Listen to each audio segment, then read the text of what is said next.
Good evening to you folks, and welcome to Got Your Back post-game live stream short shift edition.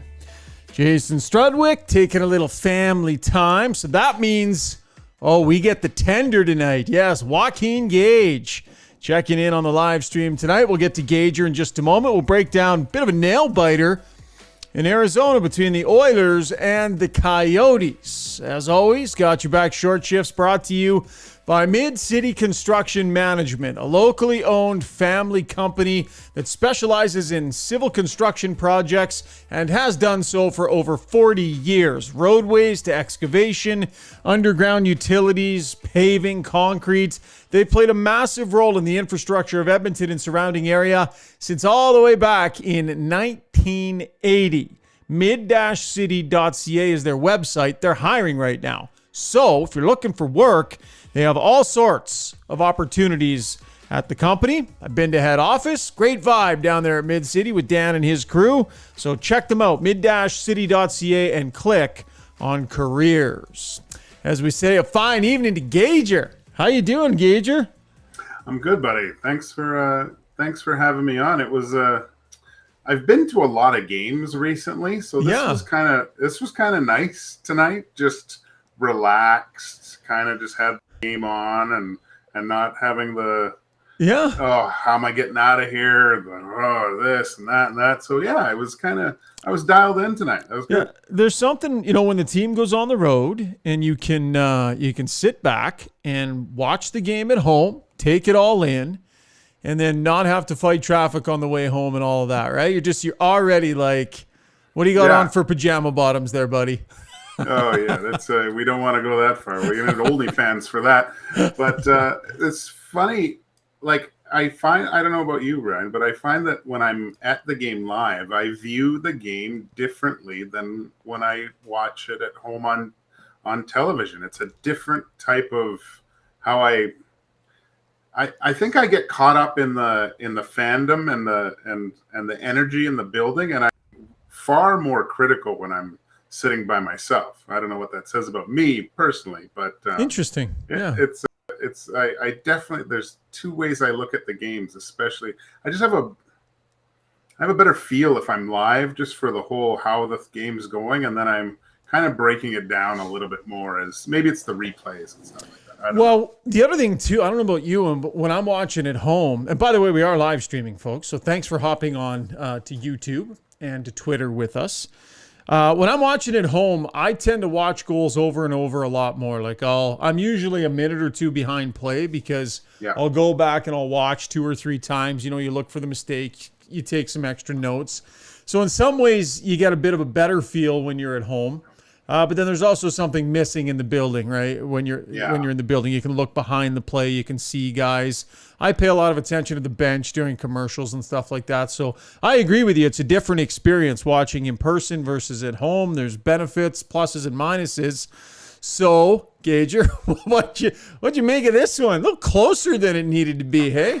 Yeah, it was strange game because I way that the Oilers came out, I think they realized the home record over the last little bit for the Coyotes. Really strong team at home, making the Mullet Arena a tough place to play. Mullet Arena. I'm fascinated about this arena. Like I want to go to a game there. Is that weird? I don't know. It's supposed to be a novelty item, right? The problem is it's going to hang around for however many years here. It'd be great if it was 1 year and done. But anyway, discussion for a different day.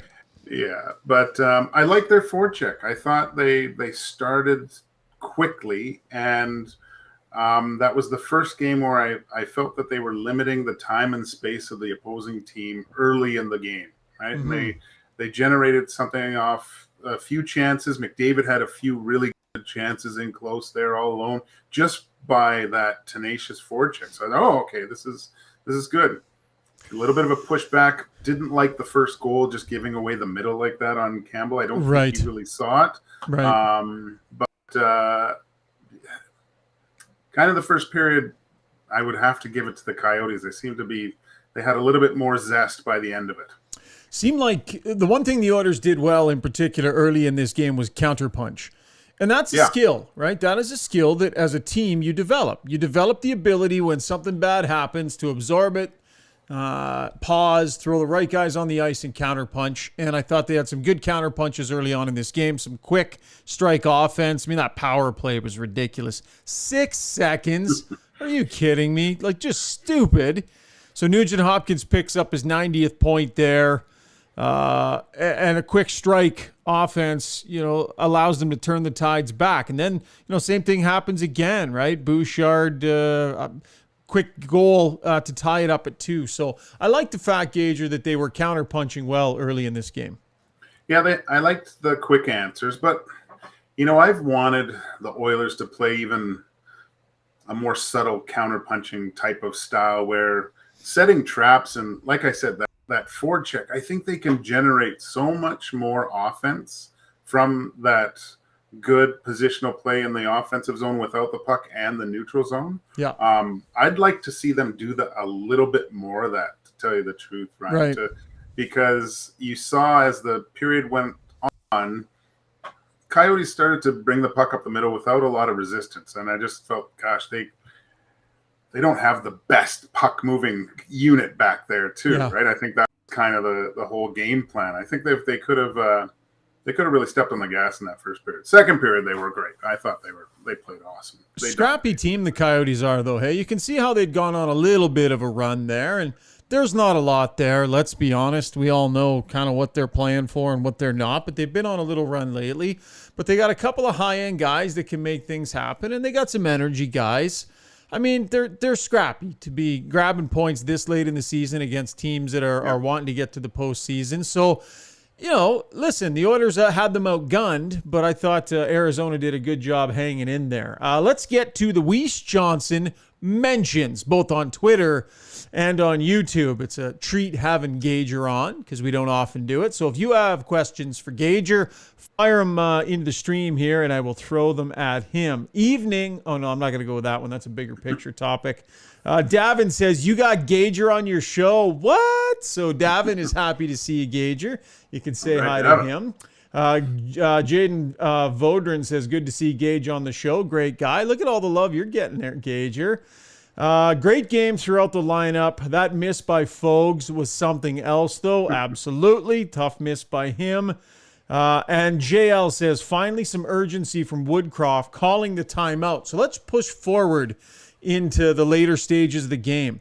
So the Oilers worked themselves into a lead, Gager. And then what happened that necessitated that timeout from Woodcroft? Was it kind of letting their foot off the pedal a little bit there? Just a couple of mental errors? Yeah, I think, we've seen this kind of little lapse from the Oilers over, a few months where it's that 4 to 5 minutes and seeming to have the game completely under control. And it doesn't take much for it to slip away. I think, obviously, Woodcroft's getting used to maybe seeing a little bit more of the signs of that happening. And then, let's stop this. So great for him to notice that something like that is going on. And I like the use of it. It would have been nice later with the power play and stuff, but it worked anyway. So it's not a big deal. It's funny because he almost never does it. And when he did it, I went, oh, and they weren't that far removed from a commercial break. Yeah. And I've been critical of him in the past too, but he hangs on to those things like they're just, like they're bonds. But he used it, and then another opportunity came up where maybe he could have used it again, to have rested the big guys before that. Yeah, but I mean, it doesn't. I think if there's any part, you let the big boys do it. They can almost gain momentum on the ice with their power play. It's a sick joke. That's the one thing I don't criticize anymore. I don't know how you can break apart that power play. Like, oh, you should have shot there, and then 2 passes later, there's a guy with an open net, right? Like they're in such sync, those 5 guys. I thought Bouchard looked really good on the top. I'd like to see him rip a few, especially off the start, just to keep them honest a little bit, because that kid has a sledgehammer for a shot. Yeah. No, for sure he does. So what did he have? He had 1 shot on net.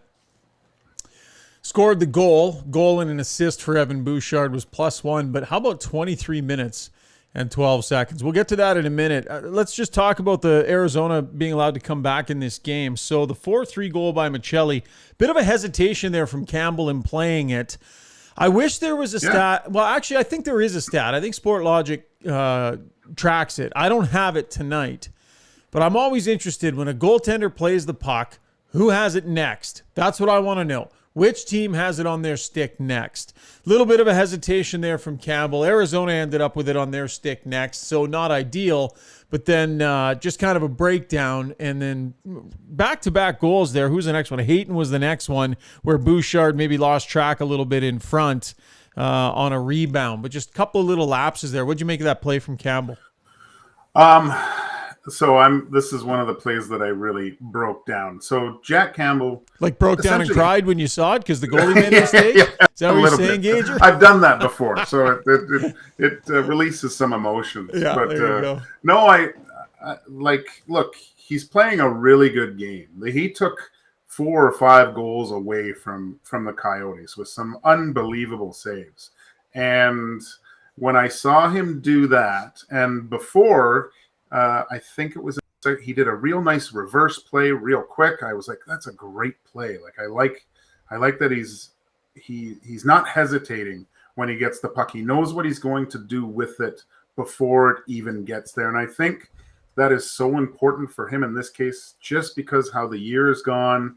He's playing the Coyotes. He hasn't played much. There's pressure to win here, pressure to play well. And I think he just got caught up in the game's going well. I got a 2-goal lead. I could make a easy play to my defenseman right now. No, I'm going to try to look for something a little bit more. Runs out of time, basically gives the puck away. Not a lot of communication with the D-man. I didn't like it at all. And that started everything for the Coyotes there, right? Yeah, definitely. Especially when you're in that situation as a goalie, I think the best thing you can do is that first pass. We were blessed to see Mike Smith over the past few years as a puck handling goalie. I didn't like it all the time because he looked guys off a lot, but when Mike Smith, his first pass was just as good as any defenseman in the league. And when he was playing really quick and just that first option came into his mind and did it, it was lights out. And that's what Jack Campbell did. We'll give him credit, though. You talked about the goals he took away from Coyote players. There was some early and there were some late as well. He made some really good saves late in that game. I think when it was 4-4, I think Michelli had a really good chance in front after the 2 quick goals. He was good late in that game. And I think, listen, the team has ebbs and flows during the game. People just expect the goalie to be like rock solid start to finish. He was a little bit up and down, but overall, I thought he had a pretty good night. 33 shots he ended up facing. That's 4 in, and you'd like that number to be, a goal or 2 less. But he battled hard in that game and gave his team a chance to win and made big saves when he needed to. So despite the 4 goals against Gager, I think there's some confidence to be found in that game from Campbell. You? Oh, definitely. His last 2 starts, really scrambly, scrappy type of games and winning, right? And that's the most important thing. He's winning these games. And like I said, I think the first goal, maybe a bit of a screen. Second one, just a ridiculous bounce twice off of Ekholm's skater and then goes through the 7-hole. Just a little bit of rebound control issues on the 3rd and 4th, but that's a sign of a goalie that hasn't played a lot too, not being able to. He did corral a lot, like he made that one big one-timer save with the toe and got the puck back, and but another scrappy game that I do think that he can build a lot on this, just because of I think that mistake that for that 3rd goal he won't make those types of mistakes again. That'll be fresh in his mind. Back to the Weiss Johnson Twitter mentions, and we'll remind you, 45 years they have been in the business. They are absolute experts, and they're Edmonton's leaders when it comes to furnaces, garage heaters, air conditioners, hot water tanks. If you need any of those things, or if you need any of them serviced, Weiss Johnson is absolutely the place to go. They got a great special on right now. If you buy any one of those things between now and the end of the month, they will give you a $500 gas card. So a little incentive to squeeze in a buy here late in the month. That's Weiss Johnson. Okay, we go to the Twitter mentions. There was a comment here about Vinny Desharnais from Raylap. Vinny has to go back to the way he played when he first came in. He's trying to do too much lately. What did you make of Vinny Desharnais tonight? As I check his numbers, 13-25 he ended up playing. But yeah, probably not his best game, I would say. No, he didn't like the penalty. Got a little bit caught up. He's an emotional player, which I do like.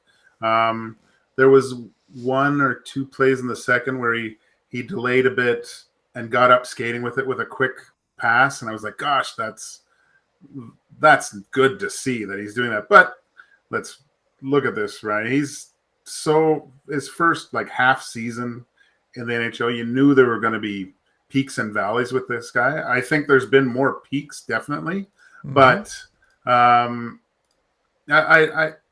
for him, I don't see it as a huge issue because he has such a good foundation to fall back on. I think with his game, just physical play, keeping things easy. I know he lost a guy, but even then, I don't know. Maybe it's at home, but there was a calmness, and he was pointing, trying to direct traffic and get everything back under control. That's when he did take the penalty, but I liked how he was reacting after the mistake, not just trying to go correct it right away, right? Just kind of surveying the whole situation and trying to sort things out from there. That's a sign of a mature D-man. So not the best game from him, but I think there's a lot there with this player. No question. A couple more points from Ryan Nugent-Hopkins, goal and an assist. He ends up with, did he have the game winner? I think he had the game winner on the power play. He just continues to make sharp, smart plays, elevated his offense to a whole new level. I don't know, Gage, you're like, what's the difference in Ryan Nugent-Hopkins this season compared to previous seasons where he hasn't pushed anywhere near these point totals? I don't view, it's not like he went and remade his body or redid his skill set or something. It looks to me like it's the same player out there. He's just getting way more points. Yeah, no, did you watch the hockey, like the after hours with him on there? It was quite nostalgic watching that, just from when he came as well. He looks the exact same. Like he's got the fountain of youth. I went and interviewed him in Red Deer when it was in his draft year and he was a potential number 1 overall pick. And I went and interviewed him there. And yeah, I mean, he hasn't changed a ton. Of course he's grown up. Of course he's grown up. But I don't know, man, like where did this come from, do you think? Because it's not like it's a contract year. Was it a deep run into the playoffs and sensing getting close and recognizing he had a role to play in getting this team over the hump? Like, what do you think it was for him? Honestly, right, I just think it's a maturity factor of and a culture that's finally been established. And I don't mean hockey-wise, but a culture with a very strong veteran presence in the dressing room that a lot of veterans they don't even have to talk about. Like you have young guys coming in. Of course, there's Connor McDavid and Leon Draisaitl, but then you see Ryan Nugent-Hopkins. You look at his longevity and his career, how he's done, and they've just grown. They've become men. We've seen guys like they're all having kids all of a sudden. That's one of the sure signs of a more mature team. I think Ken Holland mentioned the other day, he goes, you need a few graybeards on the team to get to where you want to go. And not that these guys are old by not any a gray stretch. beard. He doesn't even have a beard. There's no beard. It's just a reference. Beard. But I just think that finally some of these guys have hit that so-called old man strength. I think is what it is, and realizing the importance of everything. Right? This is a once in a lifetime opportunity where this window. I mean, you look at this Western Conference; it's a bear to get through. Don't get me wrong; I don't think there's an easy team out there, but the Oilers are good enough to do something. So I think that's a little bit in the back of their minds too. Neil Garrity says Nuge is so confident and calm with the puck, always makes the right play. The term that I use is sure-handed. He is so sure-handed on that power play. We did a piece on him a couple weeks ago on SportsCenter, and we were looking through the Oiler power play goals. I mean, go to almost any Oiler power play goal and back it up 15 seconds. There'll be a Ryan Nugent-Hopkins sure-handed touch on that left wall. Every time. He's the second touch, right? Guy enters the zone, generally drops it back to Bouchard or whoever, over to Nugent-Hopkins on the wall, and he's the one that's got to evaluate and figure out, am I going back? Am I going down? Am I going across? Where am I going? So sure-handed. Davin says he couldn't score last year, and that really bugged him. He's definitely come back, just absolutely piling up the goals this season. Number 34 on the night for Ryan Nugent-Hopkins tonight. Man, just really pushing those totals. Here's one for you, Gager. I was having this debate with the quiz master the other day, the TSN quiz master, Steve Dryden. So we were talking about McDavid chasing 70, Draisaitl chasing 50, and Nugent-Hopkins chasing 100 points. All of these things are happening at the same time. And the question I had was, will McDavid be more focused on getting Draisaitl to 50 than getting himself to 70? My instinct was, like he's got his 60 already. He's going to want to help Leon get to that 50-goal plateau, and he's going to want to help Nugent-Hopkins. There was a 2-on-1 tonight. McDavid had it. All the room in the world to shoot. The play was to shoot. Clearly, the way the D-man played it, the play was to shoot. He tried to feather a pass over top and over to Leon Draisaitl. What do you think, Adrian? That is not a guy that is at all costs pushing towards 70. That's a guy trying to help his buddy out. What do you think's in McDavid's head? I just think that because Leon's so close, he's going to get to 50. But if Leon gets to 50 in the next couple games here, and that same opportunity arises, McDavid's shooting that thing and trying to get 70. Like, he'll look after. It depends. If Nuge is on the 2-on-1, maybe he tells Nuge to work a little give and go. Give it back to me real quick because I need the goal, but I'll get you a point. That's funny. Did you hear? So I don't have the sound, unfortunately, but I was mucking around in the locker room the other day playing around with this. And so I went to Zach Hyman and I said, okay, Zach, hypothetical. You're on a 4-on-0 and there's no goalie. Leon's on your right, Connor's on your left, and RNH is behind you. What do you do? And he just laughed. He said, well, I give it to RNH, and then I force him to decide which of the two to give it to.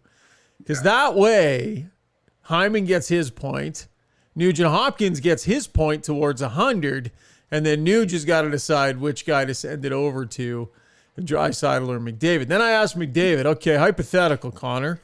You're on a 2-on-0 and there's no goalie, you and Leon. What are you doing? And, I mean, they all looked at me like I was an idiot because whatever. I was in there goofing around.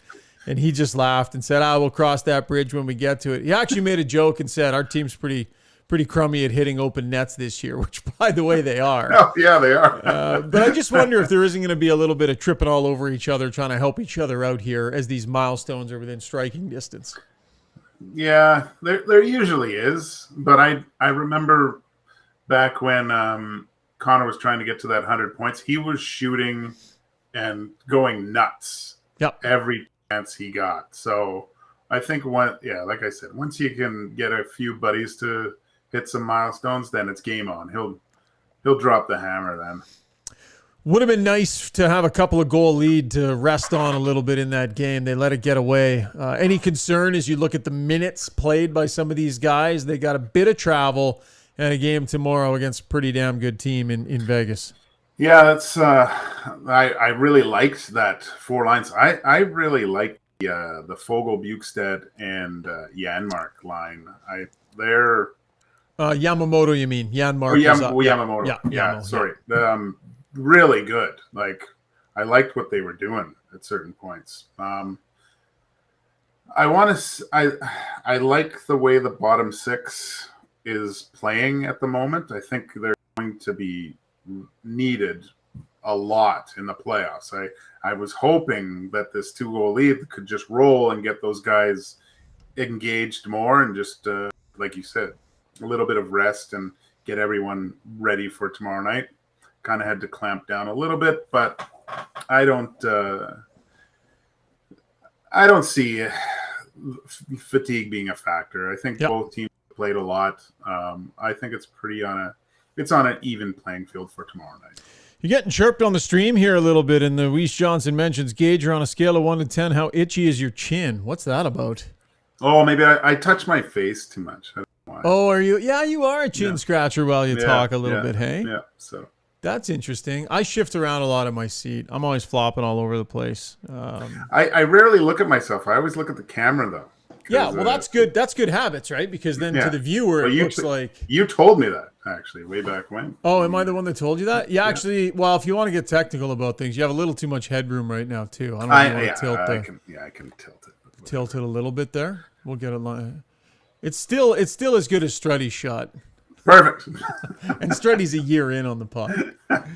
Right on. Well, listen, buddy, we're gonna keep it short because it is a short shift. So I will thank you for your time. I don't know, no promises, folks, but Gage, you maybe want to come back tomorrow, do it again. Yeah. Let's might as well. What Right happens on. in Vegas stays in Vegas. Yeah, good stuff. Okay, buddy, I know your family was giving you a rough time. They were like, "What the heck? Somebody came down, was giving you shit or something for being." Oh yeah, my wife's. What, you drank all my wine or something like that? She can't find her charge cords. It's my fault. My daughter wants to come and meet you. It's crazy. Oh, well, she's welcome on our podcast anytime, buddy. We'll get her tomorrow. All right, sounds good. Gage, thank you, my friend. You can go ahead and disconnect, all right, and we'll chat tomorrow night. Cheers, pal. Later. All right, that is Joaquin Gage here on the podcast. Big thanks to Gager for joining us. That's going to wrap up the podcast for tonight, folks. Much appreciated that you joined us. Before we go, though, do want to acknowledge a very emotional day in the city today. Constable Travis Jordan, Constable Brett Ryan laid to rest. Just an incredibly moving ceremony that happened down at Rogers. And, seeing the stands packed the way they were, everybody there honoring them. We just want to wish again our best wishes to the families of Constable Travis Jordan, Constable Brett Ryan, and we're thinking about you. This was tough stuff, but I thought they did a fantastic job today in honoring our fallen officers. I do also want to mention that we did lose another officer, Corrine Klein. It's been a tough go for the service here. Died suddenly as well. She was a long-time member of the Edmonton Police Service as well, and I know that she is being mourned and missed right now as well. So just wanted to put that out there. Thank you so much for joining us on the live stream here tonight. We really appreciate your contributions. Love chatting with you online and look forward to doing it again. We will be back tomorrow night, Oilers and Vegas. So make sure you keep an eye on our social feeds, and we'll see you again soon here on Got Your Back. Cheers, folks.